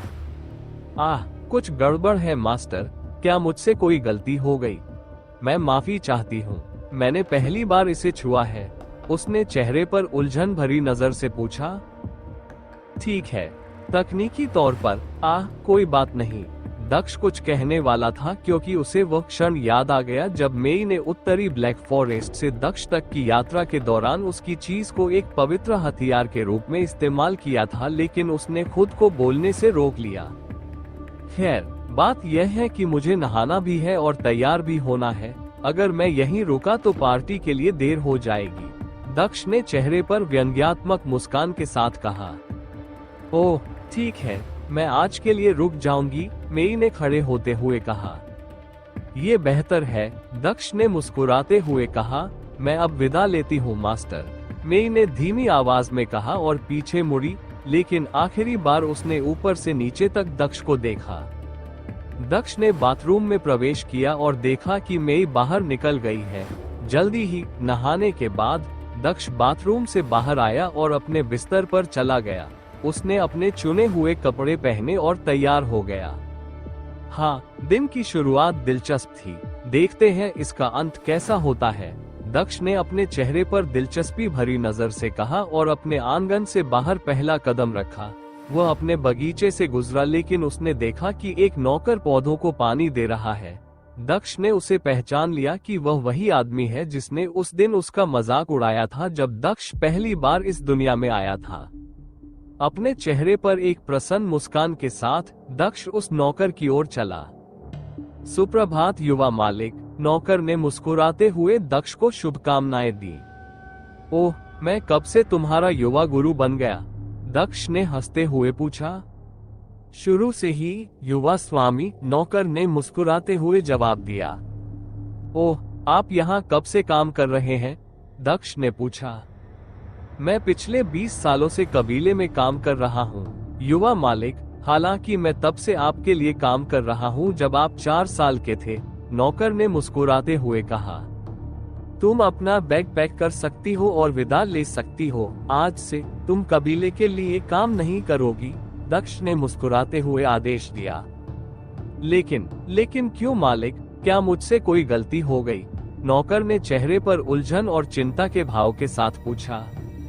मैं तुम्हें बस एक बात बताऊं, दक्ष ने कहा और नौकर की ओर चलने लगा। क्या तुम्हें लगता है कि मुझे हत्या के प्रयास से लेकर मेरे होश में आने तक की सारी बातें याद नहीं है? दक्ष ने धीमी आवाज में और चेहरे पर गंभीर भाव के साथ कहा। दक्ष की बातें सुनकर नौकर को पसीना आने लगा। तुम भाग्यशाली हो कि मेरी सुबह अच्छी रही और आज मैं अच्छे मूड में हूँ, नहीं तो मैं अपने पौधों को पानी की जगह तुम्हारे रक्त से सींच रहा होता, दक्ष ने चेहरे पर शैतानी मुस्कान के साथ कहा।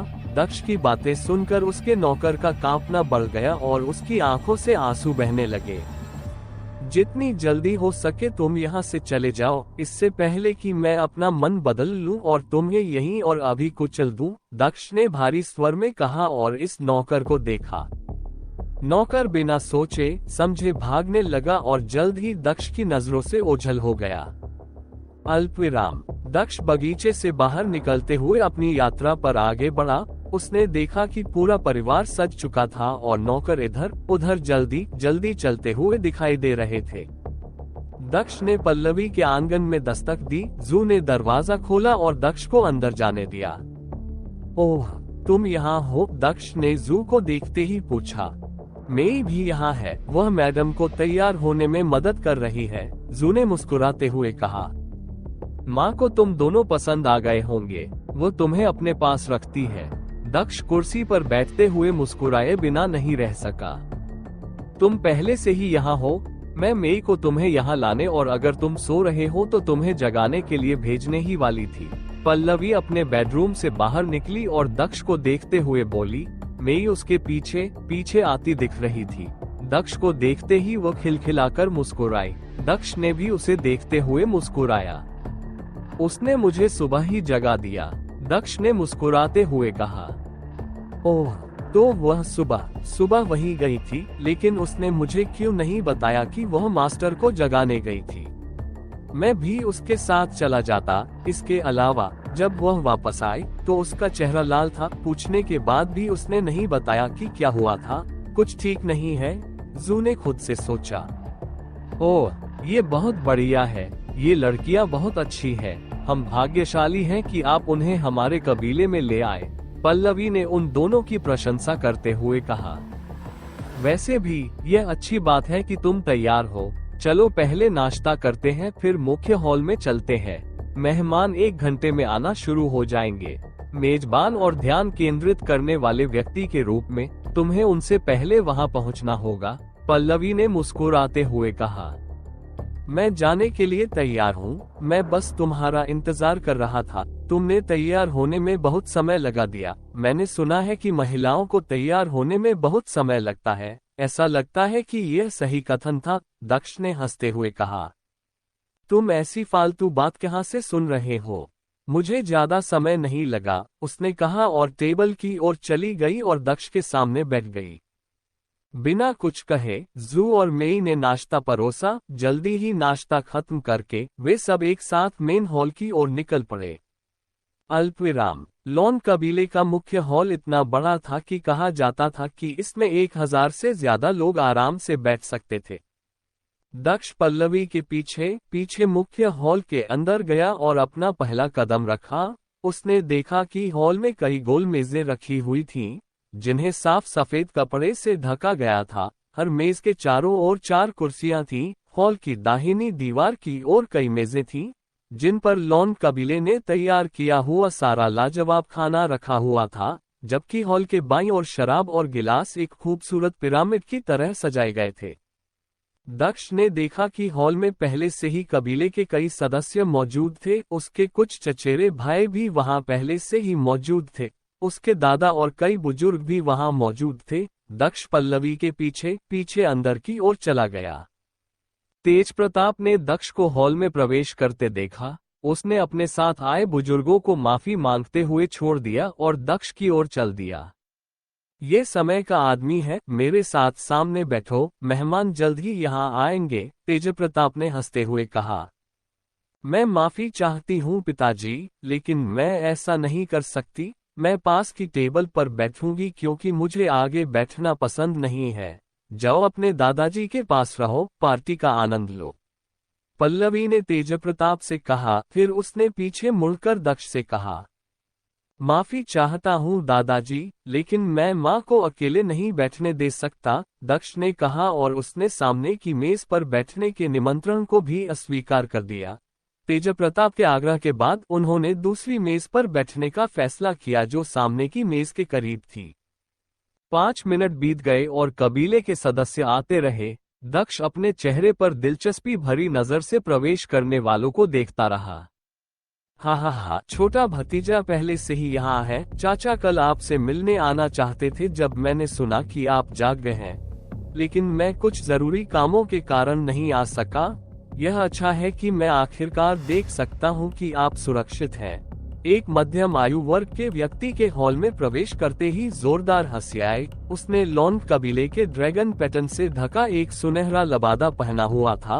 उसकी दाहिनी उंगलियों में एक सोने की अंगूठी थी जो उसके सुनहरे कपड़ों की तरह ही चमक रही थी। दक्ष ने उस व्यक्ति को अपने सबसे बड़े चाचा लॉन जुवान के रूप में पहचाना। वो कुलपति तेज प्रताप का सबसे बड़ा बेटा और अपने पिता का बड़ा भाई था। वह ऐसा व्यक्ति था जिसके पास अगला कुलपति बनने का सबसे बड़ा मौका था। वह एक शानदार कपड़े पहने महिला के साथ चल रहा था जो 20 के दशक के अंत में दिख रही थी। दक्ष ने उसे अपनी चाची और लॉन जुवान की पत्नी के रूप में पहचाना। उनके पीछे एक युवा लड़का था जो दक्ष जितना ही बूढ़ा लग रहा था, लेकिन दक्ष के विपरीत उसके चारों ओर एक घमंडी आभा थी। दक्ष को महसूस हो गया कि यह एक ऐसा लड़का था जो खुद पर थोड़ा ज्यादा गर्व करता था और घमंडी था। उसके बाल काले थे और उसका चेहरा उसके पिता से काफी मिलता जुलता था। दक्ष ने उसे अपने सबसे बड़े चाचा लॉन जुवान के बेटे लॉन वेई के रूप में पहचाना। कोई बात नहीं अंकल, फिर भी आपकी देखभाल के लिए धन्यवाद, दक्ष ने मुस्कुराते हुए कहा और वह तो दोस्तों, आखिर कहानी में आगे क्या होगा, यह जानने के लिए नॉवेल ऑफ किंग चैनल को सब्सक्राइब करें। और अगर कहानी आप सभी को पसंद आए तो वीडियो को लाइक, कमेंट और शेयर जरूर करें। आपके एक कमेंट और लाइक से हमें स्टोरी वीडियो बनाने के लिए मोटिवेट मिलता है। धन्यवाद। बड़ा हो गया। हा, छोटा भतीजा बहुत होशियार और शिष्ट है। वे अपने चचेरे भाई को नमस्ते कहो, लॉन जुवान ने मुस्कुराते हुए अपने पीछे खड़े लड़के को देखा। नमस्ते लिटिल दक्ष, ठीक होने पर बधाई, कड़ी मेहनत करते रहो और शायद तुम एक दिन आध्यात्मिक स्थापना क्षेत्र तक पहुंच सको। तुमने अपने जीवन के केवल 7 साल खोए हैं। खुश रहो और उम्मीद मत खो, दिन का आनंद लो, लॉन वेई ने अपनी आंखों में गर्व के भाव के साथ कहा। तेज प्रताप ने लॉन वेई की बातें सुनकर अपनी भौहें ऊपर उठाई, लेकिन बीच में नहीं बोला। वो बस दक्ष की तरफ देखता रहा और उसके जवाब का इंतजार करने लगा। दक्ष ने चेहरे पर व्यंग्यात्मक मुस्कान के साथ लॉन वेई को देखा। हा, समय वास्तव में बदलता है। जो मुझे भाई दक्ष कहता था, अब मुझे छोटा दक्ष कहता है। जो मुझे साधना की सलाह मांगता था, वह अब मुझे सलाह दे रहा है। मैंने सुना था कि अज्ञानता परमानंद है, लेकिन हमेशा ऐसा नहीं लगता। ओह, मुझे अज्ञानी लोगों पर कितनी दया आती है, दक्ष ने व्यंग्यात्मक लहजे में कहा और उसने लॉन वेई की ओर देखा। इस बार चौंकने की बारी लॉन जुवान की थी। तेज प्रताप खुद को मुस्कुराने से नहीं रोक सका और उसने लॉन वेई की ओर देखा और उसकी प्रतिक्रिया का इंतजार करने लगा। लॉन वेई ने दक्ष का व्यंग्यात्मक लहजा सुना और कुछ कहने ही वाला था कि पीछे से एक तेज आवाज आई। हा, ओल्ड रेन, तुमने कहा था कि मैं ही हूँ जो हमेशा पार्टी में देर से पहुँचती हूँ। मैं पहले से ही यहाँ हूँ और कोई नहीं आया है। क्या इसका मतलब यह नहीं है कि मैं सबसे ज्यादा समय की पाबंद हूँ? दरवाजे की दिशा से एक हंसी की आवाज आए। हा, ओल्ड रेन, तुमने कहा था कि मैं ही हूँ जो हमेशा पार्टी में देर से पहुँचता हूँ। मैं पहले से ही यहाँ हूँ और कोई नहीं आया है। क्या इसका मतलब यह नहीं है कि मैं सबसे ज्यादा समय का पाबंद हूँ? दरवाजे की दिशा से हंसी की आवाज आए। हाँ, महामहिम के जन्मदिन समारोह में कौन देर से आया? एक बार समय पर आ जाना आपको समय का पाबंद नहीं बना देता, मेरे दोस्त, तेजा प्रताप ने कहा जैसे ही उसने आने वाले व्यक्ति को देखा। किन कबीला? दक्ष ने सोचा जब उसने आने वाले लोगों के हरे वस्त्र देखे जो अलग अलग पैटर्न से ढके हुए थे। आगे चल रहा आदमी अपने दादा की उम्र का ही लग रहा था।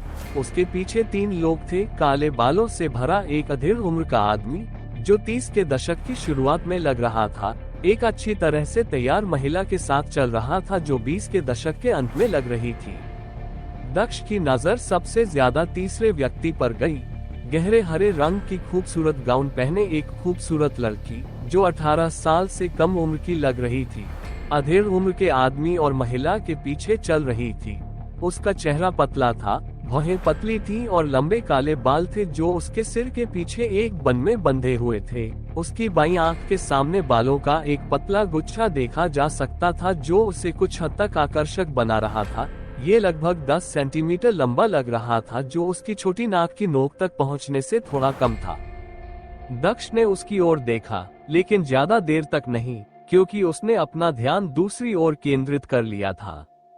मेरे विनम्र निवास में आपका स्वागत है। मुझे बहुत खुशी है कि आप अपने परिवार के साथ उपस्थित हो पाए। छोटी रू भी यहाँ है। आपकी एक अच्छी बेटी है, बुरी वेन। मैंने उसके बारे में बहुत सारी अच्छी बातें सुनी थी। वह इस साल सिर्फ 17 साल की हुई है और पहले ही आत्मा स्थापना क्षेत्र के 8वें चरण तक पहुंच चुकी है। एक अद्भुत प्रतिभा, तेजा प्रताप ने मुस्कुराते हुए कहा और उनके पीछे खड़ी लड़की को देखा। ओह, तो वह किन रुओ है, किन कबीले के नेता की पोती। मुझे कहना चाहिए कि वह सुंदर है और प्रतिभाशाली भी। अगर मैंने जो सुना है वह सही है तो वह सिर्फ 17 साल की है और उसका साधना क्षेत्र वही है जो लॉन्ग सू का था। आत्मा स्थापना क्षेत्र का 8वां चरण, लॉन्ग चेन ने सोचा और उसने फिर से किन्रुओ को देखा। हा, तुम सही हो। वो इस बूढ़े आदमी का गौरव है और उसने अपनी प्रतिभा और कड़ी मेहनत से मुझे कभी निराश नहीं किया, किन वेन ने हंसते हुए कहा। आपके पास एक अच्छी युवा पीढ़ी भी है। मैंने सुना था कि आपके पोते लॉन्ग वेई ने आत्मा स्थापना क्षेत्र के 5वें चरण में सफलता प्राप्त की है और वह केवल 15 वर्ष का है। यह एक बड़ी उपलब्धि है, आपको भी उस पर गर्व होना चाहिए, किन वेन ने मुस्कुराते हुए कहा। लॉन्ग वेई ने किन वेन की बातें सुनी और मुस्कुराने लगा। उसने गर्व से भरे चेहरे के साथ दक्ष को देखा। उसके पिता और माँ के चेहरे पर भी एक सुखद भाव था क्योंकि वे ध्यान से किन वेन को देख रहे थे। अल्पविराम, बेशक, और सिर्फ उस पर ही नहीं, मुझे अपने लॉन्ग कबीले की सभी युवा पीढ़ी पर गर्व है, तेजा प्रताप ने मुस्कुराते हुए कहा, क्योंकि उसने इस अवसर का उपयोग अपने कबीले की प्रशंसा करने के लिए किया था। ओह ठीक है, गर्व की बात करते हुए उनमें से कौन आपका पोता है? दक्ष, किन वेन ने तेजा प्रताप के पास खड़े 2 लड़कों को देखते हुए कहा। वह मेरा पोता दक्ष है और वह उसकी माँ है और मेरी बहू पल्लवी प्रताप है। तेजा प्रताप ने दक्ष और पल्लवी की ओर इशारा करते हुए कहा। यहाँ यह मेरा बेटा लॉन्ग जुवान है, उसकी पत्नी मेंग और यह छोटा बच्चा वह है जिसके बारे में आप बात कर रहे थे। लॉन्ग वेई, तेजा प्रताप ने लॉन्ग जुवान, उसकी पत्नी और लॉन्ग वेई की ओर इशारा करते हुए मुस्कुराते हुए सभी का परिचय कराया। ओह, तो आप वही हैं। मुझे लगता है कि मेरी पोती आपकी प्रशंसक है। जब हमने उससे बताया कि हम यहाँ आ रहे हैं तो उसने कहा कि वह आपसे मिलना चाहती है, किन वेन ने ठहाका लगाते हुए कहा। लॉन्ग वेई के चेहरे के भाव उसके शब्द सुनते ही बदसूरत हो गए। वह उसकी प्रशंसक है, क्या उसके दिमाग में कुछ गड़बड़ है? लॉन्ग वेई ने सोचा और फिर किन्रुओ और फिर दक्ष की ओर देखा। तुम मेरी चापलूसी कर रहे हो, दक्ष ने हल्की मुस्कान के साथ विनम्रता से कहा। पिताजी मजाक नहीं कर रहे हैं। छोटी रुओ, क्या तुम कुछ कहना चाहती हो? उनके पीछे खड़ी महिला ने मुस्कुराते हुए कहा और अपनी बेटी किन रुओ को देखा। जब मैं छोटी थी तो मैं आपकी उपलब्धियों और चमत्कारों के बारे में सुनती थी। आप मुझसे उम्र में छोटे थे, लेकिन फिर भी मुझसे बहुत आगे थे। आपकी साधना का क्षेत्र चमत्कारी था और उस उम्र के हिसाब से आपकी बुद्धि भी चमत्कारी थी। आपने मुझे बहुत प्रेरित किया। मुझे एहसास हुआ कि उस स्तर तक पहुंचने के लिए आपने कितनी मेहनत की होगी। आप वह प्रकाश थे जिसने मुझे हमेशा कड़ी मेहनत करने के लिए प्रेरित किया। सिर्फ मैं ही नहीं, आप इतनी चमक से चमक रहे थे कि मुझे यकीन है कि आपने इस पूरे राज्य में मेरे जैसे कई और लोगों को प्रेरित किया होगा। मैं आपको धन्यवाद देना चाहती थी। किन रुओ ने हल्की मुस्कान के साथ दक्ष को देखा। धन्यवाद, लेकिन वह सब अतीत की बात है। अब तुम ही वह प्रकाश हो जो दूसरों को कड़ी मेहनत करने के लिए प्रेरित कर रही हो, मुझे नहीं। दक्ष ने मुस्कुराते हुए उसे उत्तर दिया। नहीं, मैं महसूस कर सकती हूँ कि तुम अब भी वैसी ही हो। भले ही तुम्हारे साथ हुई भयानक घटनाओं के कारण तुम्हारा साधना क्षेत्र इतना पिछड़ गया हो, लेकिन फिर भी तुम इतनी सकारात्मकता से मुस्कुरा सकती हो। यह अपने आप में बहुत कुछ कहता है। चाहे तुम्हारा साधना क्षेत्र कोई भी हो, तुम हमेशा मेरी नजर में शुई की विलक्षण प्रतिभा रहोगी। किन रुओ ने धीमी आवाज में दक्ष की ओर देखते हुए कहा। लॉन्ग वेई के हाव भाव जितना ज्यादा उसने उसे सुना, उतने ही बदसूरत होते गए। धन्यवाद मिस रुओ, आप वाकई बहुत दयालु हैं। दक्ष ने एक सौम्य मुस्कान के साथ कहा। उसे किन रुओ का सौम्य स्वभाव पसंद आया। अल्पविराम, बिल्कुल, आप बहुत दयालु हैं मिस रुओ। वह पहले अच्छा हुआ करता था, लेकिन अब वह मेरे नौकरों से भी बदतर है। दरवाजे से एक आवाज आई। उन्होंने दरवाजे की ओर देखा तो देखा कि दो लोग अंदर आ रहे हैं। उनके पीछे नौकरों का एक समूह है। ओह, आप जो चाहे सोचने के हकदार हैं, लेकिन अगर आप वास्तव में ऐसा सोचते हैं तो यह वास्तव में दुर्भाग्यपूर्ण है। युवा मास्टर नानली। किन रुओ ने नवागंतुक को देखा और उसने धीमी आवाज में कहा।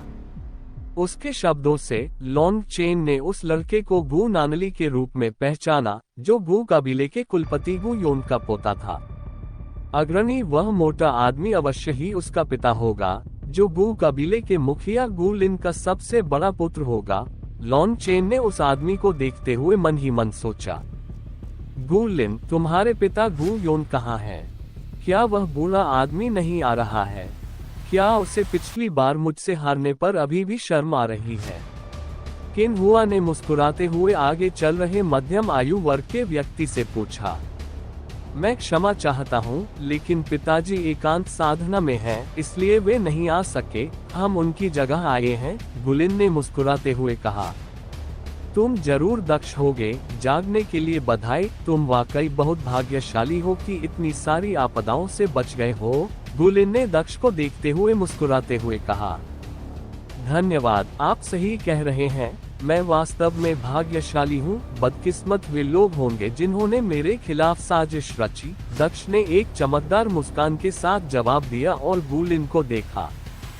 हा, शरीर को निखारने वाले क्षेत्र में किसी के लिए ये तीखे शब्द है। आपको लगता है कि आप अपनी थोड़ी सी ताकत से अपना बदला ले सकते हैं? गु नानली ने कहा और वह हंसने लगा। आप एक अच्छे इंसान की तरह दिखते हैं, इसलिए क्या मैं आपके साथ ईमानदार हो सकता हूँ? मैं ये कहने के लिए माफी चाहता हूँ, लेकिन जब आप इस तरह हंसते हैं तो आप वास्तव में बदसूरत दिखते हैं। मुझे यकीन नहीं है, लेकिन ये सिर्फ आपका चेहरा हो सकता है। दक्ष ने गु नानली को अपने चेहरे पर एक विचारशील भाव के साथ देखा।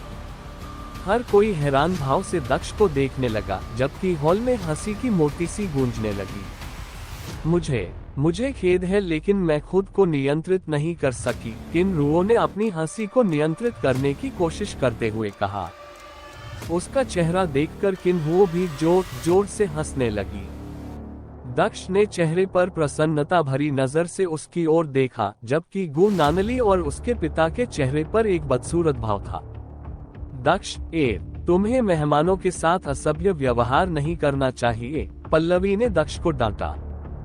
तुम भाग्यशाली हो कि हम अभी तुम्हारे कबीले में हैं। अगर तुमने बाहर मुझसे ये कहने की हिम्मत की होती तो तुम बहुत सारी टूटी हड्डियों के साथ घर आते।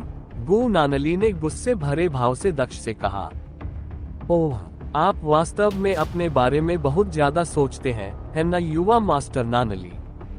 दक्ष ने हंसते हुए कहा। बेशक मैं करती हूँ, मुझे इसका अधिकार है, क्योंकि मैं शरीर को निखारने वाली कोई बेकार चीज नहीं हूँ। गु नानली ने मुस्कुराते हुए कहा।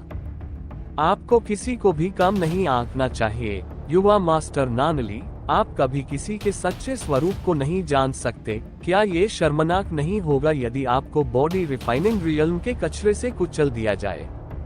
दक्ष ने मुस्कुराते हुए गु नानली को देखते हुए कहा।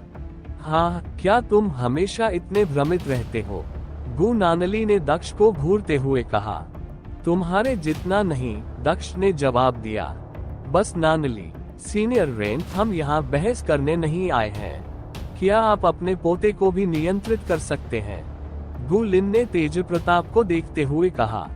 हाँ, यह कोई बहस नहीं है, बस युवा पीढ़ी का खेल चल रहा है। इतना गंभीर मत बनो लिन, मजे करो। तुम्हारा बूढ़ा आदमी यह समझ जाएगा अगर वह यहाँ होता, तेज प्रताप ने मुस्कुराते हुए कहा। हाँ ठीक है, मुझे याद है कि जब हम छोटे थे तो तुम्हारे बूढ़े पिता इसी तरह बूढ़े रेन से बहस करते थे। हमारे बुजुर्ग कभी हस्तक्षेप नहीं करते थे, किन वेन ने मुस्कुराते हुए कहा। सब लोग बैठ जाओ, इतनी देर तक खड़े मत रहो, तेज प्रताप ने मुस्कुराते हुए कहा। जब दक्ष और गु नानली ग्रेट हॉल के अंदर बहस कर रहे थे तो शाही चांद के प्रतीक वाली 4 आलीशान गाड़ियां कभी। तो दोस्तों, आखिर कहानी में आगे क्या होगा, यह जानने के लिए नॉवेल ऑफ किंग चैनल को सब्सक्राइब करें। और अगर कहानी आप सभी को पसंद आए तो वीडियो को लाइक, कमेंट और शेयर जरूर करें। आपके एक कमेंट और लाइक से हमें स्टोरी वीडियो बनाने के लिए मोटिवेट मिलता है। धन्यवाद। किले के सामने आ गई। लॉन कबीले के सबसे बड़े बुजुर्ग पहले से ही सामने के दरवाजे पर खड़े होकर इन खास गाड़ियों का इंतजार कर रहे थे। एक सफेद बालों वाला आदमी शानदार नीले वस्त्र पहने हुए पहली गाड़ी से बाहर निकला। महाराज, राजा, ग्रैंड एल्डर लॉन म्यू ने थोड़ा झुककर अभिवादन किया। वो व्यक्ति शुई का राजा यूहान था। दूसरे डिब्बे का दरवाजा खुला तो एक अच्छे कपड़े पहने आदमी बाहर निकला। वह सिर्फ 17-18 साल का लग रहा था। उसके कंधे तक लंबे काले बाल थे। उसकी हल्की नीली आंखें उसके कपड़ों से बहुत मेल खा रही थीं। उसके बाद उसी गाड़ी से एक छोटी लड़की उतरी जो करीब 15-16 साल की लग रही थी। उसका चेहरा थोड़ा भोला भाला सा लग रहा था, जबकि उसके लंबे चमकदार नीले बाल उसकी खूबसूरती को और बढ़ा रहे थे। उसकी भी उस लड़के की तरह गहरी नीली आंखें थीं। महाराज, द्वितीय राजकुमार और तृतीय राजकुमारी, स्वागत है। बड़े बुजुर्ग ने लड़के और लड़की का अभिवादन किया और उन्हें द्वितीय राजकुमार आरव और तृतीय राजकुमारी नताशा के रूप में पहचान लिया। तीसरी गाड़ी के दरवाजे एक साथ खुले और एक लड़का और एक लड़की भी बाहर निकले। लड़का दूसरे राजकुमार की ही उम्र का लग रहा था, लेकिन उसके बाल चमकीले लाल थे, जबकि लड़की तीसरी राजकुमारी नताशा से थोड़ी बड़ी लग रही थी। उसके लंबे काले बाल उसकी पीठ के निचले हिस्से तक आ रहे थे। उसने कुछ महंगे दिखने वाले गहनों के साथ एक टाइट नीला गाउन पहना हुआ था, जबकि तीसरी राजकुमारी बिना किसी गहने के न्यूनतम दृष्टिकोण अपना रही थी। महाराज, तीसरे राजकुमार और पहली राजकुमारी लॉन कबीले में आपका स्वागत है। ग्रैंड एल्डर लॉन म्यू ने उनका स्वागत किया क्योंकि उन्होंने उन्हें तीसरे राजकुमार यूडिंग और पहली राजकुमारी यू मियाओ के रूप में पहचाना। कुछ ही देर बाद चौथी गाड़ी का दरवाजा खुला। शाही पोशाक पहने एक 14-15 साल का लड़का गाड़ी से बाहर निकला। उसके पीछे एक आदमी था जो लगभग 30 साल का लग रहा था। महाराज, चौथे राजकुमार और शाही शिक्षक जू, आपका स्वागत है, बड़े बुजुर्ग ने फिर कहा क्योंकि उन्होंने उन्हें चौथे राजकुमार यूमिंग और उनके शाही शिक्षक दी जू के रूप में पहचाना। हमारा नेतृत्व करो, राजा, यूहान ने मुस्कुराते हुए कहा। सभी लोग अभी बैठे ही थे कि ग्रैंड एल्डर लॉन म्यू शाही परिवार के साथ हॉल में दाखिल हुए। सभी ने खड़े होकर राजा का अभिवादन किया। दक्ष ने भी ऐसा ही किया, लेकिन दक्ष राजा के पीछे तीसरी राजकुमारी और दूसरे राजकुमार को देखने से खुद को रोक नहीं सका। तेज प्रताप किन वेन हम क्या गु योंग नहीं आया? राजा यूहान ने पूछा, क्योंकि उसने गु कबीले के मुखिया को कहीं नहीं देखा था। हा महाराज, वह माना जाता है कि साधना कर रहा है, लेकिन हम सभी जानते हैं कि वह शर्मिंदा है, क्योंकि वह कुछ महीने पहले हमारे दोस्ताना मुकाबले में आखिरी बार आया था। किन वेन ने राजा की ओर देखते हुए हंसते हुए कहा, हा, अगर उसने आपकी यह बात सुनी तो वह काफी परेशान हो जाएगा। खैर चलो बैठते हैं और जश्न शुरू करते हैं। मुझे उम्मीद है कि आपके पास अच्छी शराब होगी। रेन, राजा यूहान ने मुस्कुराते हुए कहा और उसने तेज प्रताप को देखा। बिल्कुल, मैंने आपके लिए एक विशेष शराब तैयार की है, चलो वहाँ बैठते हैं, तेज प्रताप ने मुस्कुराते हुए कहा और एक मेज की ओर इशारा किया। जाओ और मौज करो। राजा ने दोनों कुलों के कुलपति के साथ जाने से पहले अपने बच्चों से कहा। तीसरे राजकुमार और पहली राजकुमारी ने एक टेबल चुनी, जैसा कि वे साथ में कहते हैं, जबकि शाही शिक्षक और चौथे राजकुमार ने एक अलग टेबल चुनी जो तीसरे राजकुमार की टेबल के पास थी। दूसरे राजकुमार ने भी पास में ही एक टेबल चुनी और बैठने ही वाला था कि दक्ष उनके पास आ गया। हम फिर मिलेंगे, दक्ष ने मुस्कुराते हुए कहा। हा, बेशक, हमने किया छोटे भाई, कृपया बैठो, दूसरे राजकुमार ने मुस्कुराते हुए कहा। आप अच्छे लग रहे हैं राजकुमार लुवान, और आप पहले से भी ज्यादा खूबसूरत लग रहे हैं। राजकुमारी नताशा, आपकी सुंदरता दिन प्रतिदिन बढ़ती जा रही है, दक्ष ने मुस्कुराते हुए कहा जब उसने यू नताशा को देखा जो उसकी टिप्पणी पर मुस्कुराए बिना नहीं रह सकी। हाँ, तुम अभी भी उतने ही चतुर हो जितने जंगल में थे। मुझे तुम्हारा व्यक्तित्व पसंद है, लेकिन क्या तुम बहुत बहादुर नहीं हो? जब हमारे शाही पिता पास में हैं, तब तुम मेरी छोटी बहन के साथ छेड़खानी कर रहे हो। दूसरे